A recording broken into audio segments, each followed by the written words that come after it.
Right now it is time to bring in Ruth Epstein from the Republican American. Ruth covers our area for the Waterbury Republican American and also joins us on Monday mornings, and we take a look at local stories. Good morning, Ruth. Hi, Marshall.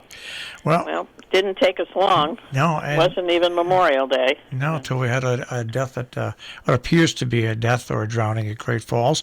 But this time it looks like it's also a local resident. Oh, really? Yeah. Is that what the scuttlebutt is? That's what the scuttlebutt is.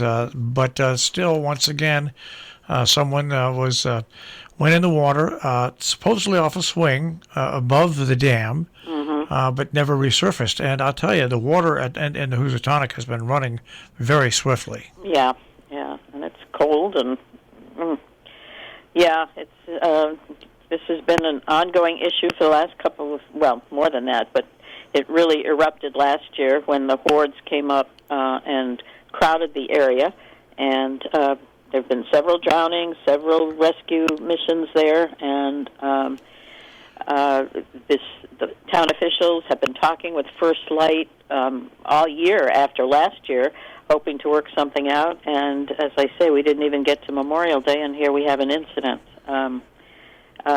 And they're still out there, the police, the dive teams, and again, as we say, putting their volunteer responders into danger.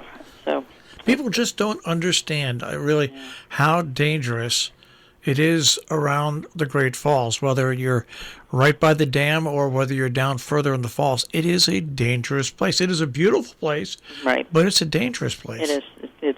It's deceiving because it is so beautiful, But if it's a local person, I'm surprised because certainly there's been plenty of publicity about the dangers of that spot. Yeah. So budgets continue to be discussed and meetings, and Sharon had its town meeting last Friday. We have Canaan coming up. We have Cornwall coming up. And it's getting interesting because a lot of towns want to go in person. Meetings are opening, but we're also still Zooming. So we're betwixt and between, and we'll be following along. But I suppose you, too, have seen more meetings are being opened up to in person?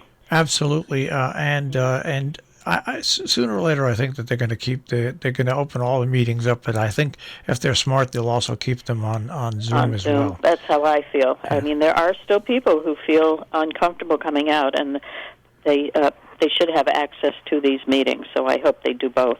It's not easy, but I hope they do both. I was following your story this morning on the Sharon Board of Selectmen and possibly changing the hours for the town crew. Yeah, that was an interesting discussion. They've been working for the last 3 or 4 years a 40-hour, 4-day week in the summer. And First Selectman Brent Colley has some concerns and asked for input from the other 2 selectmen. And it went into quite a discussion, and I think it's going to end up to be back to 5 days, but hybrid, certain weeks, maybe 4-day weeks. So, and Brent had some good reasons for his concern. So we'll see what happens there. We were up at the Beebe Hill School this weekend. They are painting the historic building, a group of volunteers, mostly from the Historical Society. And it's a great building, and it was nice to see that it's going to be spruced up a bit. Cornwall continues its discussions on home businesses. The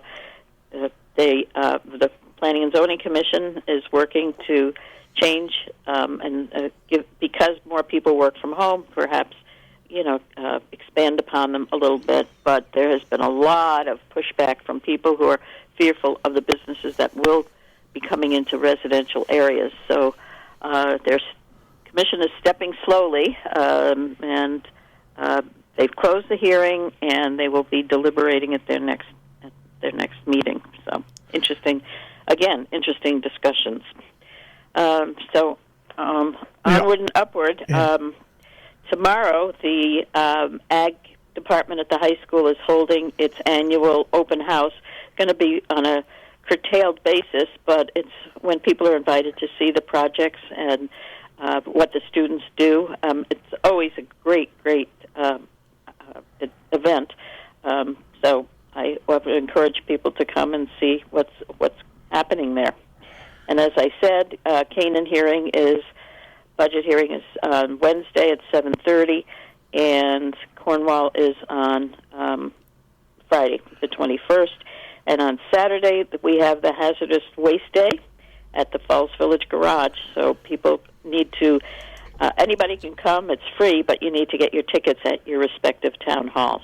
And I do believe that also that coming up this weekend on Saturday is another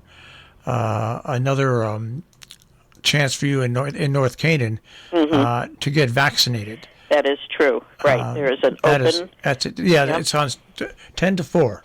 Yeah. And they're encouraging, this time, young folks to come. It's opened up to 12 to 15-year-olds as well. And they will be giving the first dose of Pfizer and the J&J for those who want just the one dose.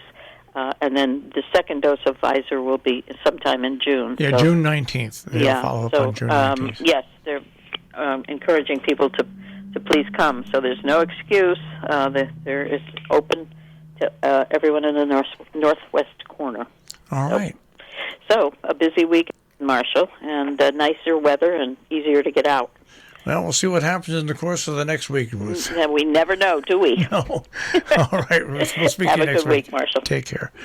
Ruth Epstein from the Republican American with the Republican American Report here on Robin Hood Radio. You can find her, of course, at rep-am.com on the web.